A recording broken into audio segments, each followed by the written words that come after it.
Assalamualaikum warahmatullahi wabarakatuh.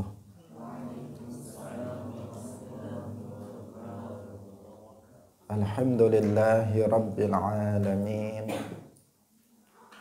Lahul ni'matu wa lahul fadlu wa lahul thana'ul hasan.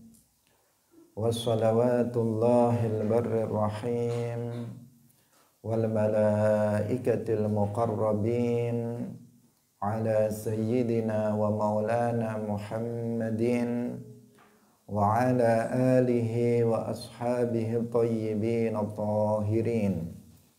Allahumma la sahla illa ma ja'altahu sahla wa anta taj'alul hazna idha syi'ta sahla. Allahumma arzuqna al-ikhlasa fil niyyati wal qawli wal amal wa ba'du. Ila nabiyil mustafa sallallahu alaihi wasallam wa ikhwanihi minal anbiya'i wal mursalin wa syuhada'i was salihin, khususan ila sultanil awliya Syekh Abdul Qadir Al-Jilani wa Syekh Ahmad Ar-Rifai wa Syekh Bahaidin An-Naqsyabandi wa Syekhina Abdullah Al-Harari wa ila arwahi jami'i ahli al-qubur minal muslimin wal muslimat. Al-Fatihah. A'udzu billahi minasy syaithanir rajim. Bismillahirrahmanirrahim.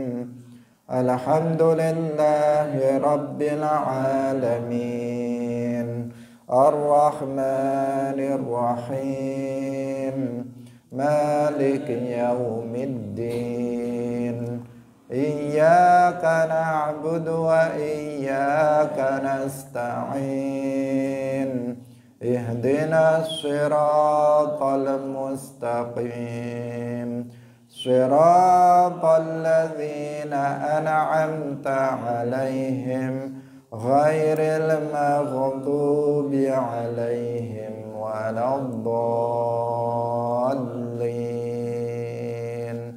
Amin. Hadirin hadirat kaum muslimin muslimat pemirsa Madu TV rahimakumullah. Alhamdulillah, kita bersyukur kepada Allah Subhanahu wa taala. Pada pagi hari ini Allah Subhanahu wa taala melimpahkan rahmatnya, melimpahkan nikmat-nikmatnya kepada kita semuanya, terutama nikmat taufik. Karena hanya dengan taufik dari Allah Subhanahu wa taala kita bisa mampu untuk melaksanakan salah satu bentuk amal kebaikan, ketaatan kepada Allah, yaitu hadir dalam majelis ilmiddin. Semoga Allah Subhanahu wa taala menetapkan taufiknya untuk kita sehingga kita senantiasa bisa meningkatkan amal kebaikan kita dan kita mendapatkan kematian dalam puncak keimanan. Amin ya rabbal alamin. Salawat dan salam semoga tetap terlimpahkan kepada Nabi Agung Nabi Muhammad sallallahu alaihi wasallam, para sahabatnya, keluarganya, serta seluruh umat Islam yang mengikuti beliau ila yaumil qiyamah. Hadirin rahimakumullah, kita masih dalam Kitabul Janaiz. Mari kita lanjutkan pengajian kita dengan mengikhlaskan niat kita masing-masing. Kita hadir semata-mata lillahi ta'ala, untuk mencari ridha dari Allah Subhanahu wa ta'ala. Qala al-muallif rahimahullahu ta'ala, wa an Aisyata radhiyallahu anha anna Rasulullah sallallahu alaihi wasallam hina tuwfiya sujjiya bi burdi hibaratin, muttafaqun alaih. Anna Rasulullah, saat temani Rasulullah sallallahu alaihi wasallam, hina tuwfiya ing dalem tatkalane wafat sapa Rasulullah, sujia mangko den tutup sapa Rasulullah biburdi hibaratin, kelawan kain atau kelawan kain sangka Yaman kang garis-garis, kang bergaris-garis. Muttafaqun alaihi. Diriwayatkan dari Sayyidah Aisyah radhiyallahu anha bahwa Rasulullah shallallahu alaihi wasallam ketika beliau wafat, jasad beliau ditutup dengan burud hibarah, yaitu sebuah kain yang berasal dari Yaman, terbuat dari katun yang bergaris-garis. Hadirin rahimakumullah. Hadis ini menunjukkan kepada kita bahwasanya ketika seseorang telah meninggal dunia, sudah wafat, maka dianjurkan bagi kita untuk menutup mayit tersebut. Jadi setelah dinyatakan seseorang itu telah meninggal dunia, telah wafat, kemarin kalau matanya itu masih terbuka maka ditutup. Setelah itu seluruh badan mayit ini dianjurkan untuk ditutup dengan pakaian yang tipis. Setelah pakaian yang dipakai, yang dikenakan dia waktu hidup itu dilepas, kemudian diganti, ditutup dengan kain. Ditutupnya itu adalah dalam rangka untuk menjaga agar aurat dari mayit itu tidak terbuka. Jadi untuk menutup jasadnya, jasadnya secara keseluruhan. Yang kedua untuk menutup auratnya, agar auratnya tidak terbuka. Karena ketika seseorang itu telah meninggal dunia, maka ada kemungkinan yang terjadi pada jasadnya. Ada kalanya jasadnya itu ada perubahan-perubahan pada wajahnya, misalnya pada bibirnya atau pada matanya dan sebagainya. Maka ditutup seluruhnya agar tidak ada orang lain yang melihatnya. Apalagi kalau misalnya ada sesuatu yang tidak layak yang ada pada jasad si mayit. Sehingga menutup ini pun dianjurkan ketika seseorang memandikannya. Jadi bukan terbatas sebelum dimandikan, tetapi orang yang memandikannya itu pun ketika memandikannya mayit dalam keadaan ditutup, bukan dilepas kainnya, tetapi dalam keadaan ditutup, disiram dari atas kainnya tersebut. Itu sampai dalam memandikannya. Sehingga yang memandikan mayit laki-laki itu laki-laki, yang memandikan mayit perempuan itu perempuan. Nggak boleh seorang perempuan itu memandikan mayit laki-laki, atau sebaliknya laki-laki memandikan mayit perempuan. Hukumnya haram, tidak diperbolehkan. Kecuali apabila suami memandikan mayit istrinya atau sebaliknya, maka itu diperbolehkan, meskipun yang lebih utama tetap laki-laki memandikan jenazah laki-laki dan perempuan memandikan jenazah perempuan. Itu pun masih ditutup di atas kain, dia memandikannya. Nah, ini untuk menjaga yang pertama auratnya jangan sampai terbuka. Kemudian yang kedua, manakala ada sesuatu perubahan dalam jasadnya, itu kemudian tidak diketahui oleh banyak orang. Karena terkadang seseorang itu suka ngomong sampai keburukannya mayit, aibnya mayit pun suka diceritakan kepada orang lain. Kalau ada misalnya orang memandikan Kemudian dia buka-buka bagaimana wajahnya, bagaimana matanya, bagaimana bibirnya. Misalnya, oh bibirnya mencotot misalnya, atau matanya terbelalak dan sebagainya. Akhirnya dicerita-ceritakan kepada masyarakat sesuatu yang tidak baik tentang si mayit. Maka ini sesuatu hal yang sangat buruk, yang tidak boleh. Karena itulah maka mayit itu ditutup.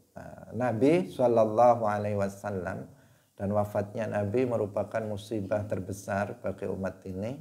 Gak ada musibah yang lebih besar dari wafatnya Rasulullah SAW. Para sahabat begitu sangat berat ketika itu menanggung musibah ini. Ketika beliau wafat, diriwayatkan dalam hadis ini beliau ditutup. Padahal beliau adalah makhluk yang paling sempurna. Hadirin rahimakumullah. Wa anha ay wa an Aisyah radhiyallahu anha anna Abu Bakr as-Siddiq radhiyallahu anhu qabbala an-nabiyya. Anna Abu Bakrin saat temane Abu Bakar As-Siddiq radhiyallahu anhu iku qabbala ngambung sapa Abu Bakar an-nabiyya ing Kanjeng Nabi sallallahu alaihi wasallam ba'da mautihi ing dalem sause wafate Kanjeng Nabi. Rawahul Bukhari. Jadi pada hari wafatnya Nabi ini umat Islam sangat terguncang, ya, sangat terguncang. Nggak ada orang yang tidak bersedih. Semuanya pada menangis sedih atas wafatnya Rasulullah Shallallahu Alaihi Wasallam. Ketika Sayyiduna Abu Bakar, kita mengetahui Sayyiduna Abu Bakar As-Siddiq radhiyallahu anhu adalah sahabat Nabi yang paling dekat dengan Nabi. Termasuk orang yang pertama kali masuk ke dalam agama Islam. Beliau teman hijrah Rasulullah Sallallahu Alaihi Wasallam. Beliau sahabat dan juga mertua dari Rasulullah Sallallahu Alaihi Wasallam. Seorang sahabat yang sangat dekat dengan Rasulullah Sallallahu Alaihi Wasallam. Ketika beliau mendengar wafatnya Rasulullah Sallallahu Alaihi Wasallam, maka beliau bergegas untuk datang ke rumah Rasulullah Sayyidah Aisyah radhiyallahu anha putrinya. Kemudian beliau mendapati Rasulullah Shallallahu Alaihi Wasallam telah ditutup jasadnya dengan kain tadi, dengan kain bibur di khibarah yang bergaris-garis warnanya. Kemudian Sayyiduna Abu Bakar membuka wajah Nabi dan mencium kening Rasulullah Shallallahu Alaihi Wasallam. Jadi beliau mencium kening Nabi di bagian antara pelipis di keningnya sini. Beliau menciumnya sebagai bentuk cinta beliau kepada Rasulullah Shallallahu Alaihi Wasallam dan sebagai bentuk kesedihan beliau atas wafatnya Rasulullah Shallallahu Alaihi Wasallam. Hadirin rahimakumullah. Berdasarkan hadis ini kita mengetahui tentang diperbolehkannya mencium mayit setelah kematiannya. Jadi seandainya ada salah satu dari anggota keluarga kita yang meninggal dunia, tentu saja tetap sesuai dengan aturan-aturan, ya. Artinya apabila ada salah satu mahram kita misalnya, atau sesama laki-laki, sesama perempuan meninggal dunia, orang yang dekat dengan kita, kemudian dia meninggal dunia, maka kita boleh mencium di antara, yaitu di bagian keningnya sini, seperti yang dilakukan oleh Sayyiduna Abu Bakar As-Siddiq radhiyallahu anhu kepada Rasulullah Shallallahu Alaihi Wasallam. Dan Sayyiduna Abu Bakar ini sebenarnya orang yang paling berat menerima musibah itu. Tetapi karena beliau yang paling terdekat dengan Nabi, semakin dekat seseorang dengan orang yang meninggal, tentu dia yang paling terguncang. Dia pasti yang paling merasa kehilangan. Sayyiduna Abu Bakar juga demikian.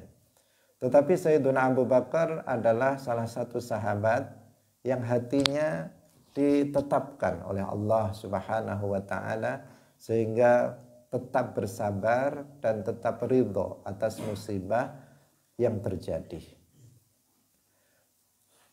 Sedangkan Sayyiduna Umar bin Al-Khattab radhiyallahu anhu ketika beliau mendengar kabar wafatnya Rasulullah Shallallahu Alaihi Wasallam, beliau tidak menyangka bahwa dia menganggap bahwa berita itu berita yang tidak benar. Karena beliau tidak menyangka bahwa Rasulullah Shallallahu Alaihi Wasallam akan wafat secepat itu. Beliau mengira bahwa umatnya akan lebih dulu wafat daripada Rasulullah Shallallahu Alaihi Wasallam.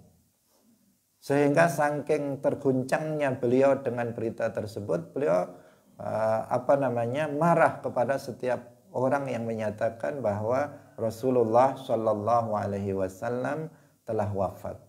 Sampai beliau datang kemudian ke rumah Rasulullah Shallallahu Alaihi Wasallam, tempat wafatnya Rasulullah Shallallahu Alaihi Wasallam.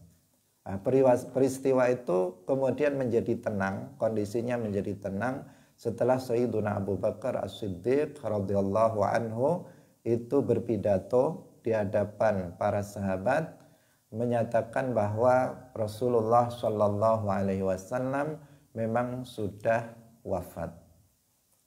Beliau membacakan sebuah ayat yang intinya yang diantara bunyinya adalah innaka mayyitun wa innahum mayyitun, bahwa semua orang itu akan meninggal dunia, termasuk Rasulullah Shallallahu Alaihi Wasallam. Sebelum ini telah datang para nabi silih berganti dan mereka para nabi, para rasul itu telah wafat.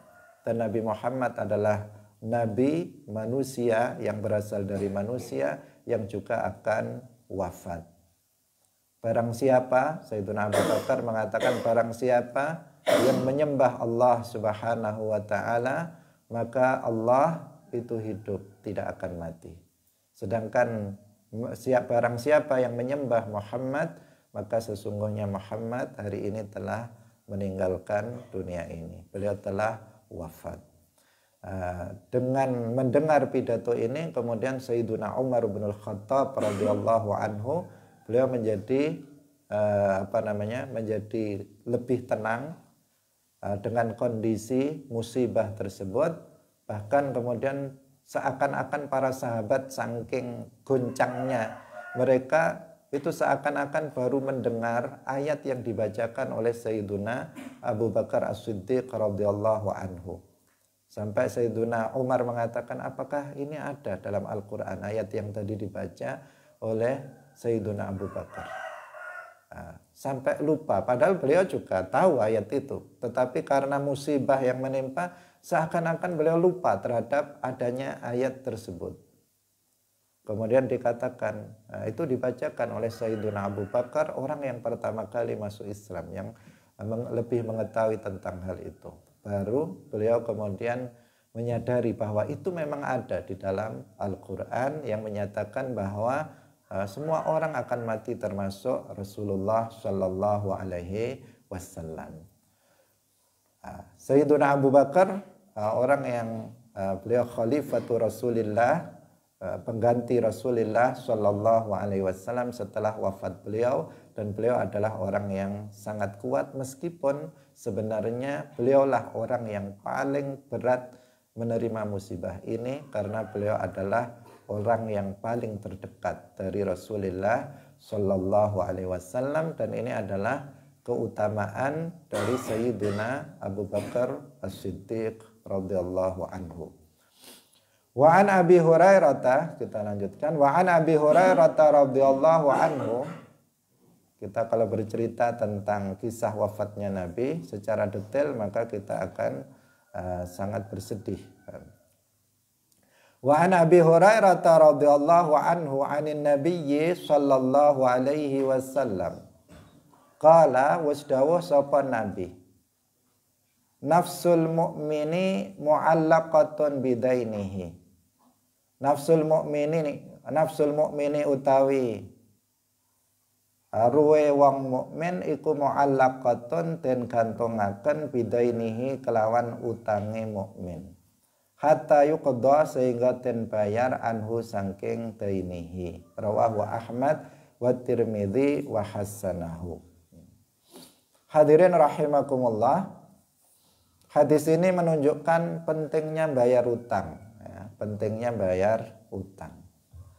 Hati-hati, jangan mudah untuk berhutang. Yang pertama, ya, jangan kalau tidak terdesak, tidak mendesak, maka diusahakan untuk tidak berhutang. Apalagi berhutang dengan cara yang diharamkan, dengan riba misalnya, maka itu akan lebih berbahaya karena hukumnya adalah haram. Berhutang yang mubah saja, yang diperbolehkan tanpa riba, itu kita juga harus berhati-hati. Artinya sebisa mungkin untuk tidak berhutang. Kalau kemudian terdesak sehingga hutang, maka harus berusaha untuk secepatnya membayar hutang sebelum dia meninggalkan dunia ini. Nah, karena dikatakan di dalam hadis ini, nafsul mu'min mu'allaqatun bidainihi hatta yuqda anhu. Ini bisa menjadi masalah bagi dia ketika dia berada di alam kubur. Nah, karena itu seseorang hendaknya segera untuk berhutang pertama. Segera membayar hutangnya. Segera untuk membayar hutangnya sebelum dia meninggal dunia, padahal dia tidak mengetahui kapan dia meninggal dunia. Karena itulah maka juga dianjurkan untuk memberitahukan kepada orang lain atau mencatat hutang yang dia lakukan. Jadi kalau seseorang punya hutang, hendaknya diberitahukan kepada orang lain atau ada catatan hutang terhadap orang lain. Agar tujuannya seandainya dia meninggal dunia sebelum dia membayarkan hutangnya, maka nanti ahli warisnya bisa membayarkannya untuk dia. Dari harta peninggalan si mayit tersebut itu diambil untuk membayar hutang si mayit tersebut. Agar nanti dia tidak mendapati masalah ketika dia berada di alam barzakh atau di alam kubur. Hadirin rahimakumullah. Ini menjelaskan tentang itu ya. Penting untuk segera seseorang membayar hutang karena banyak sebagian orang itu senang untuk hutang tetapi nggak senang untuk bayar. Nah, itu kebanyakan orang. Kalau lagi hutang luar biasa. Nah, kalau lagi hutang senang sekali dia, bahkan dia merayu-rayu, kadang dia menangis dan sebagainya. Hutang saya lagi lapar, hutang saya sedih butuh dan sebagainya. Nah, seakan-akan dia bahkan sampai berjanji-janji nanti akan saya bayar, seminggu lagi akan saya bayar, jangan khawatir dan sebagainya. Berbagai macam janji diucapkan agar seseorang mendapatkan hutang dari temannya. Tetapi setelah dia bisa membayar hutang, seringkali ditunda-tunda. Dia mengatakan saya masih perlu, saya masih butuh misalnya. Ya kalau butuh selamanya kita akan butuh, kita nggak butuh duit. Meskipun duitnya banyak, seseorang akan tetap membutuhkan. Tetapi dia tidak mendahulukan untuk bayar hutang. Dia lebih mendahulukan kebutuhan pribadi dia yang itu tidak mendesak. Kemudian dia mengatakan dia pikirnya Yang dia pikirkan, oh teman saya duitnya banyak, kapan-kapan aja dibayar nggak apa-apa. Ya dia nggak apa-apa, tapi kamu yang apa-apa. Kenapa? Karena kamu menunda-nunda pembayaran hutang padahal kamu sudah mampu untuk membayarnya. Itu kan termasuk maksiat badan. Nah, ketika seseorang menunda-nunda pembayaran hutang padahal dia sudah mampu untuk membayarnya. Nah, kalau dia tidak mampu membayarnya, itu sesuatu hal yang berbeda. Tetapi ketika seseorang telah mampu membayarnya, tetapi dia diundat-undat, nanti, nah, ini termasuk maksiat. Nah, dan itu sesuatu hal yang sangat buruk, tradisi atau kebiasaan sebagian orang atau sebagian besar bahkan orang yang menunda-nunda dalam pembayaran hutang. Kita jangan sampai seperti itu. Apabila kita, meskipun nanti kita hutang lagi, nggak masalah. Artinya kalau kita sudah bisa bayar hutang, segera bayar. Habis itu nggak punya lagi. 2 hari hutang lagi misalnya. Itu adalah sesuatu hal yang berbeda. Pasti teman kita juga akan dengan senang hati untuk menghutanginya. Meskipun sering. Kenapa? Karena dia rajin bayar juga. Kalau dihutangi rajin bayar juga. Beda halnya kalau ada orang misalnya janji sebulan lagi saya bayar. Setelah 2 bulan tetap nggak dibayar juga. Nah, tetap dibayar juga. Nanti kalau dia hutang, meskipun dia hutang sedikit, kita akan malas menghutangi dia. Paling dia nggak mau bayar. Atau paling ditunda-tunda bayarnya. Dan seterusnya. Meskipun dia hutang sedikit pun kita tidak akan atau akan berat untuk memberikannya karena dia suka mengundat-undat dalam pembayaran hutang. Tapi kalau kita mengetahui orang yang berhutang kepada kita memang tidak mampu, kita dianjurkan, diperintahkan untuk memberikan toleransi. Nah, toleransi nggak apa-apa, saya beri waktu lagi, misalnya 1 bulan. Itu jika kita tahu dia memang tidak mampu untuk membayarnya. Tetapi kalau kita tahu dia mampu untuk membayarnya dan dia sengaja untuk menunda-nunda, tidak perlu kita memberikan toleransi kepada dia. Nah, karena ini adalah perbuatan yang tidak baik yang dia lakukan seperti itu. Apalagi di sini kita berpikirnya adalah jangan sampai seseorang itu mati dalam keadaan dia memiliki hutang.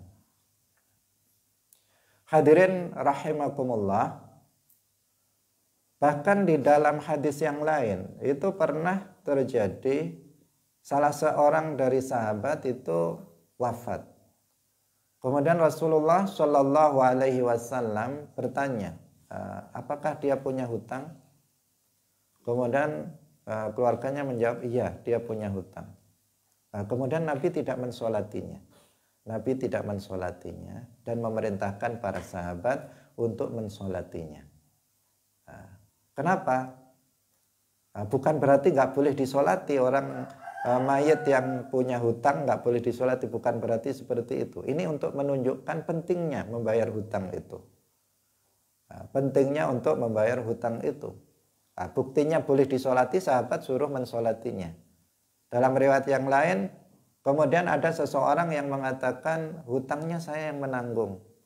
Ada salah satu anggota keluarganya yang mengatakan hutangnya saya yang menanggung. Akhirnya kemudian Nabi mensolatinya. Karena hutangnya sudah berpindah. Sudah berpindah kepada orang tersebut yang rela untuk menanggung hutang tersebut. Hadirin rahimakumullah. Karena itulah maka biasanya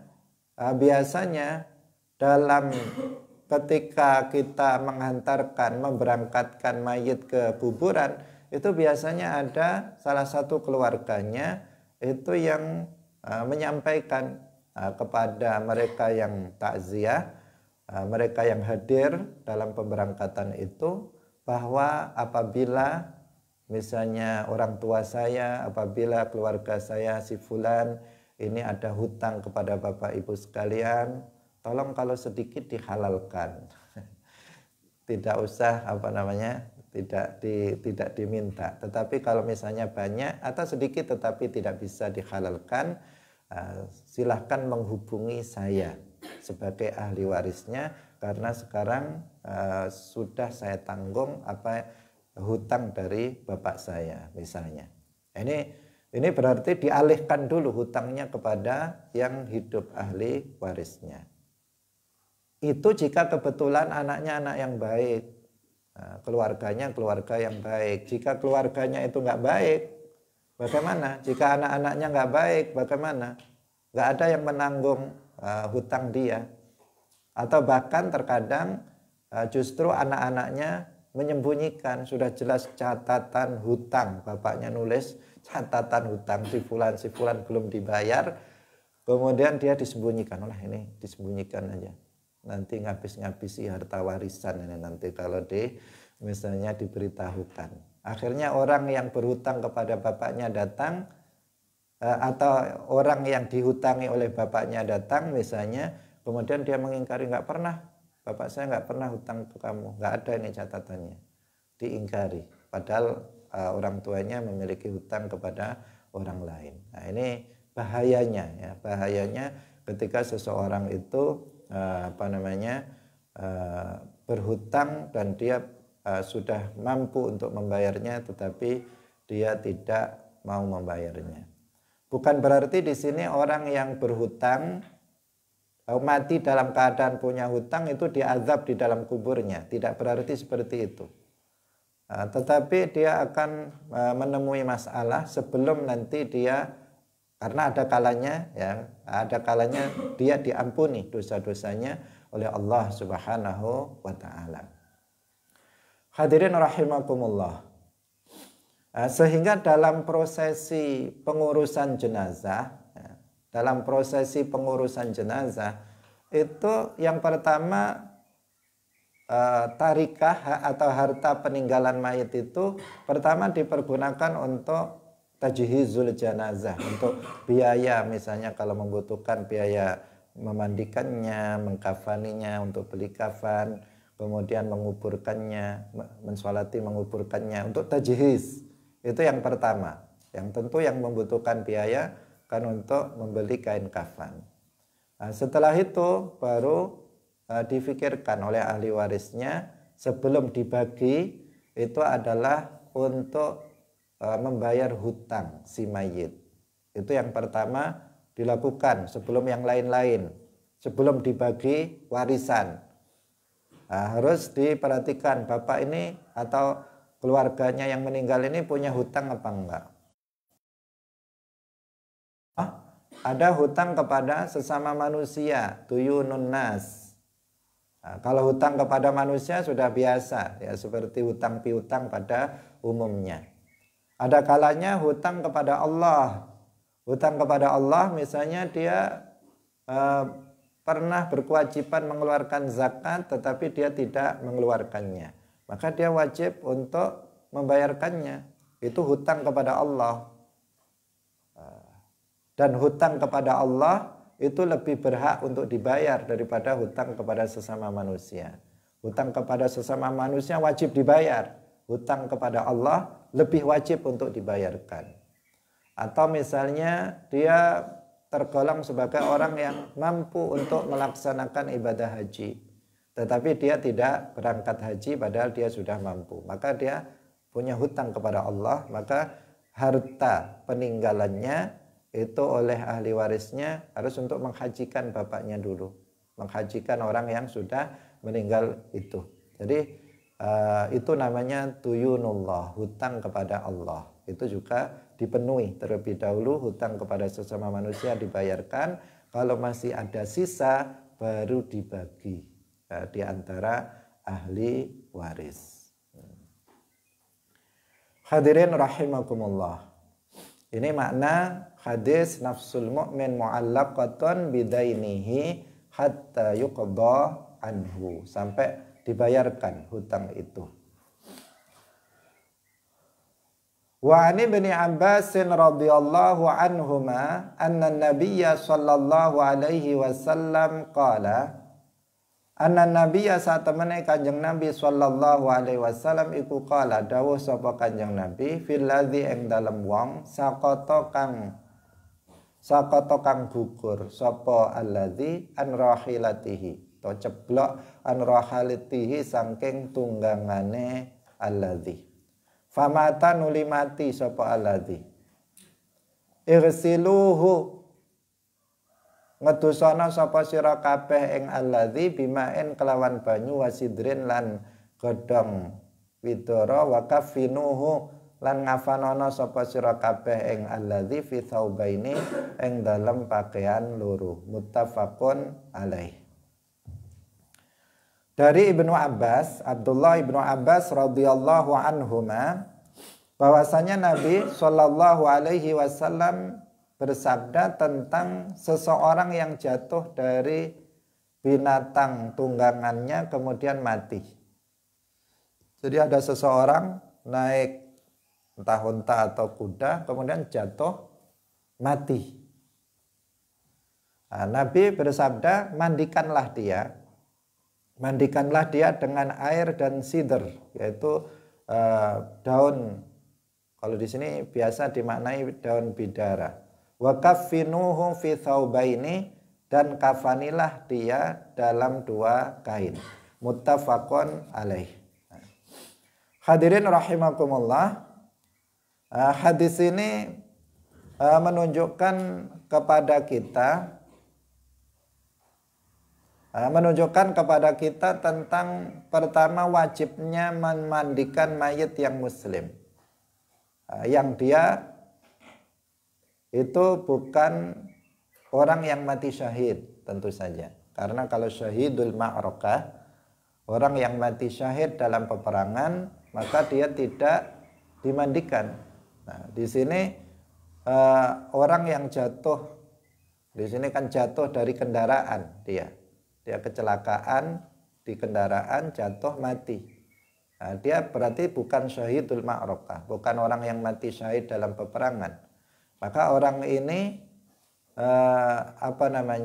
diperintahkan oleh Nabi agar dimandikan dan dikafani. Berarti memandikan dan mengkafani jenazah seorang muslim yang matinya bukan mati syahid, itu hukumnya adalah wajib.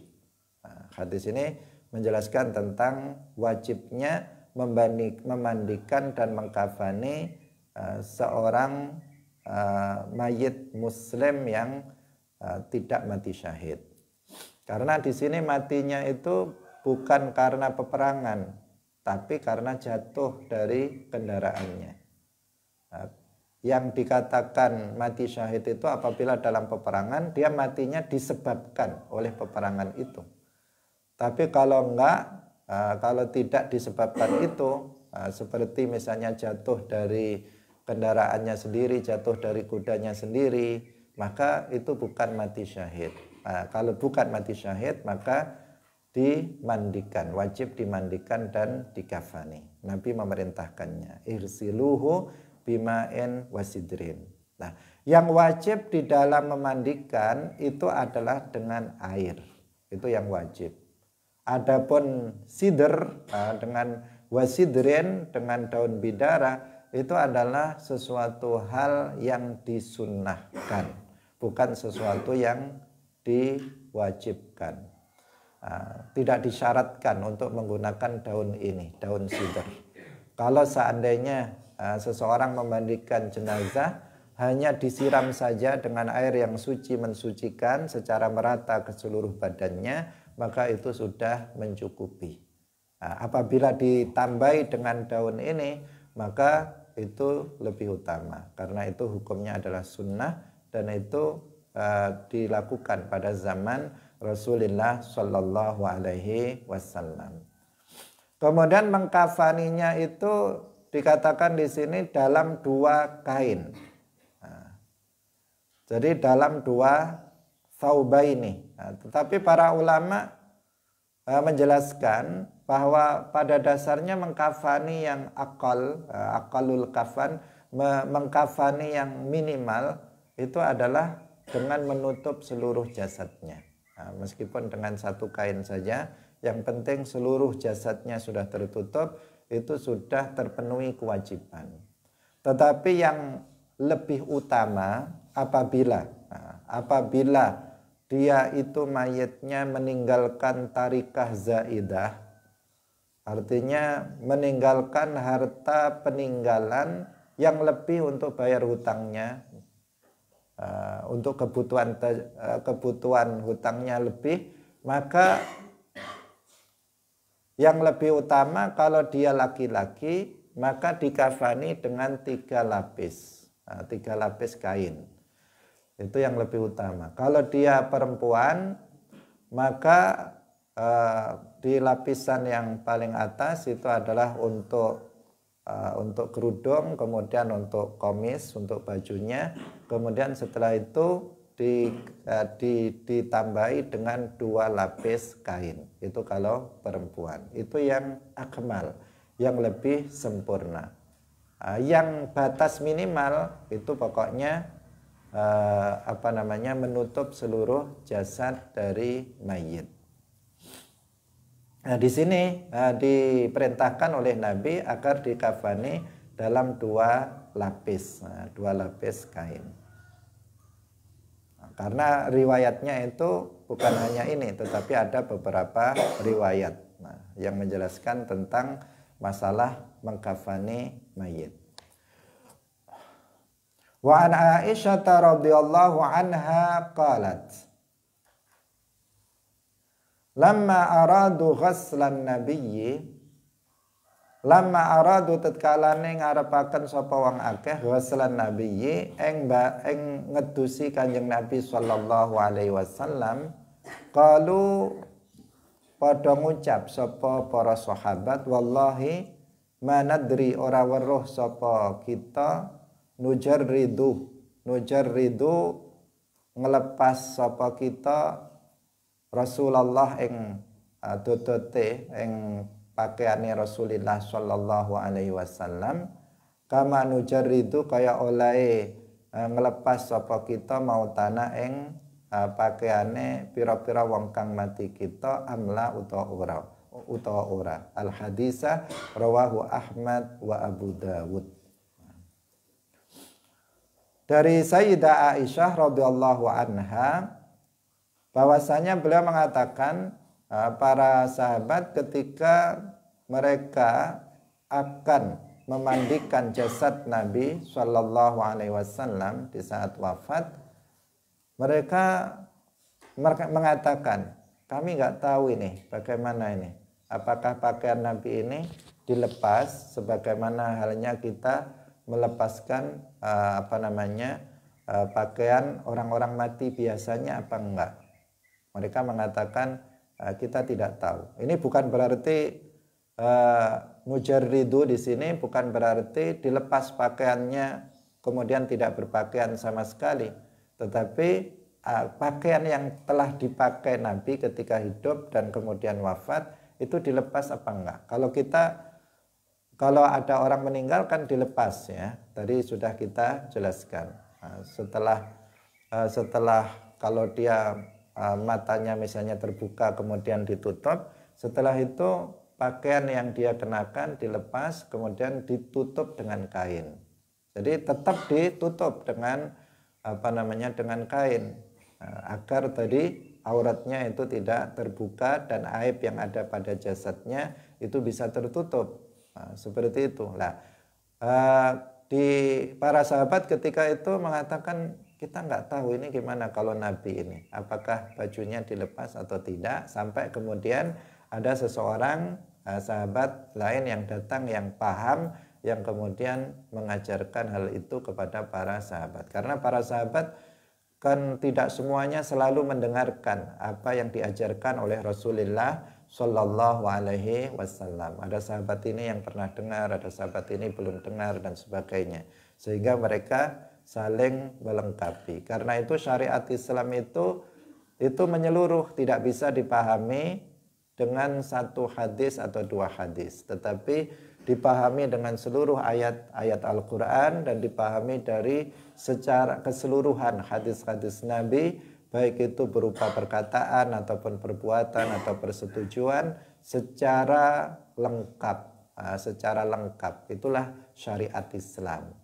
Kalau seseorang memahami syariat Islam dengan menggunakan 1 atau 2 hadis, maka nanti akan bisa menimbulkan kekeliruan, kesalahan dalam pemahaman terhadap syariat. Seperti yang dilakukan oleh sebagian orang pada masa sekarang yang dengan dalih ayo kita kembali kepada Al-Quran dan Sunnah, kemudian mereka memahami Quran sendiri. Padahal mereka hanya sedikit yang mereka hafal dari Al-Quran. Kemudian mereka memahami hadis-hadis Nabi dengan pemahaman sendiri dengan bermodalkan terjemahan hadis, padahal hanya 1-2 hadis yang mereka hafal dan terkadang nggak paham lagi. Kemudian mereka jadikan sebagai dasar dalam beragama. Ini adalah sesuatu yang sangat fatal. Nah, kita mengikuti para mujtahid dalam memahami agama karena merekalah yang mengetahui tentang Al-Quran dan hadis secara lengkap, secara komprehensif. Sudah melihat hadis ini, hadis ini, hadis ini, hadis ini, dan seterusnya. Karena hadis Nabi bukan hanya yang ada dalam kitab Bulughul Maram, tapi hadis Nabi jumlahnya jutaan hadis. Yang itu untuk memahami syariat Islam secara keseluruhan, itu semuanya harus diketahui, dan yang mengetahui adalah mereka para hafidh, mereka para mujtahid. Seperti Imam Ahmad yang hafal 1 juta hadis sanadan wa matnan, 1 juta hadis. 1 juta hadis itu nolnya 6, nolnya 6, 1 nolnya 6, 1 juta hadis. Sedangkan kita nolnya 1 saja, 10 hadis, belum tentu hafal dan faham, dengan sanadnya enggak sama sekali. Nah, itu 1 saja dengan sanadnya sampai kepada Rasulullah kita tidak hafal. Nah, ini Imam Ahmad 1 juta hadis, matan dan sanadnya beliau hafal. Orang-orang seperti beliau, gurunya, apalagi Al-Imam Asy-Syafi'i, maka merekalah yang berhak untuk bisa memahami Al-Quran dan hadis sendiri dengan piranti keilmuan yang mereka miliki. Hadirin rahimakumullah, kita kembali kepada hadis yang berikutnya. Wa an ummi Athiyyah radhiyallahu anha qalat wasdawa sapa Ummu Athiyyah, dakhala manjing alaina ing atase kita sapa nabiyyu Kanjeng Nabi sallallahu alaihi wasallam, wa nahnu lan utawi kita iku nughasilu ngedusi sapa kita ibnatahu ing putrine Kanjeng Nabi.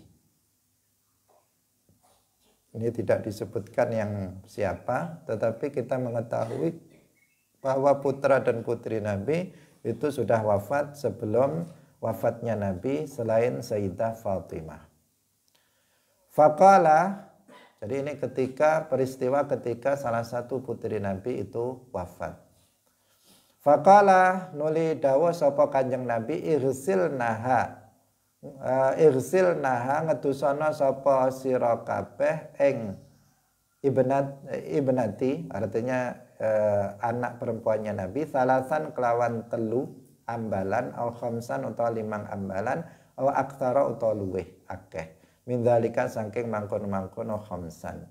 In ra'aitun lamun ningali sapa sira kabeh dzalika ing mangkono-mangkono iku bimaen kelawan banyu wasidrin lan sidr. Waja'alna lan datekna sapa sira kabeh waton fil akhirati ing dalam akhirat, fil akhirati ing dalam kang akhir. Ini salah ucap sabaqul lisan, bahaya ya. Waja'alna fil akhirati ing dalam ambalan kang paling akhir. Saya ulangi lagi sama takut salah nanti. Waja'alna fil akhirati ing dalam ambalan kang paling akhir, bukan di akhirat. Kafura ing kafur au syai'an utawa suwi-wiji min kafuren saking kafur, artinya sedikit dari kafur. Falamma faraghna mongko tatkalane wis rampung sapa kita adzannahu aweh weruh sapa kita ing Kanjeng Nabi, fa'alqa mongko paring sapa Kanjeng Nabi ilaina ing kita hikwahu ing sarunge Kanjeng Nabi, faqala nuli dawuh sapa Kanjeng Nabi ash'irnaha Asyirnaha nglipato sapa sira kabeh ing hikwah iyahu ing ya asyirnaha nglipeto sapa sira kabeh ing bintun iyahu ing ya hikwah muttafaqun alaih. Wa fi riwayatin ibda'na ngawitana sapa sira kabeh wadon bimayaminiha kelawan bagian tengene bintun wa mawadhi'il wudu lan pira-pira panggonane wudu minha sangking bintun. Wa fi lafdzin lil Bukhari fadhafarna nuli ngelabang sapa kita sya'roha ing rambute bintun salasata qurunin kelawan telu pira-pira kelabangan. Fa'alqainahum nuli nyalehaken sapa kita ing dhafar khalfaha ing dalem burine bintun. Hadirin rahimakumullah. Ini hadis menjelaskan ketika merawat jenazah salah satu putri Rasulullah Shallallahu Alaihi Wasallam. Yang memandikannya adalah kaum perempuan, karena yang meninggal perempuan, yang memandikannya adalah kaum perempuan. Nabi hanya memberikan perintah saja. Nabi mengatakan mandikanlah 3 kali. Artinya membasuhnya itu 3 kali, bukan 3 kali mandi, tetapi membasuhnya itu adalah sebanyak 3 kali atau 5 atau lebih. Artinya berarti dilakukan secara ganjil sesuai dengan kebutuhan. Nah, yang pokok apa? Yaitu menyiramkan air, meratakan air ke seluruh jasadnya. Itu yang pokok, yang wajib. Tetapi yang sunnah dilakukan 3 kali. Nah, 1 kali sudah merata, kemudian 2 kali, agar ganjil 3 kali. Misalnya dibutuhkan lebih dari 3 kali, maka diusahakan kalau sudah 4 ditambahi 1,5. Kalau sudah 6 ditambahi 7. Nah, artinya disunnahkan untuk dibasuh sebanyak 3 kali. Atau dengan 3, 5, 7 dan seterusnya, yaitu ganjil, bilangan ganjil sesuai kebutuhan. Jika sudah cukup 3 kali, maka ya sudah sesuai dengan kebutuhan. Kemudian di sini juga disebutkan bima'in wasidrin tadi, ini adalah sesuatu yang sunnah. Kemudian yang sunnah juga pada bagian akhir itu dicampur dengan kafur. Dicampur dengan kafur. Apakah wujudnya sama dengan yang di Indonesia? Allahu a'lam. Tetapi kalau di Indonesia juga dikasih dengan kafur dalam rangka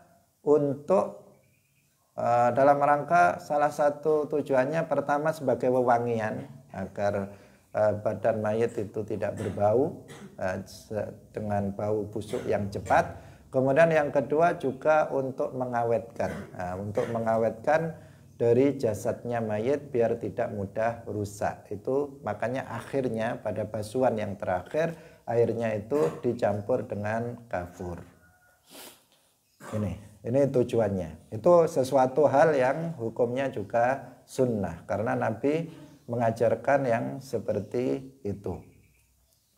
Kemudian yang berikutnya setelah selesai para perempuan yang memandikan putri Nabi ini kemudian memberitahukan kepada Nabi bahwa memandikannya sudah selesai, maka Nabi kemudian memberikan izar semacam sarung kepada tersebut untuk mengkafani putrinya itu, agar beliau mengatakan asyirnaha iyahu, jadi milik Nabi untuk mengkafani putrinya.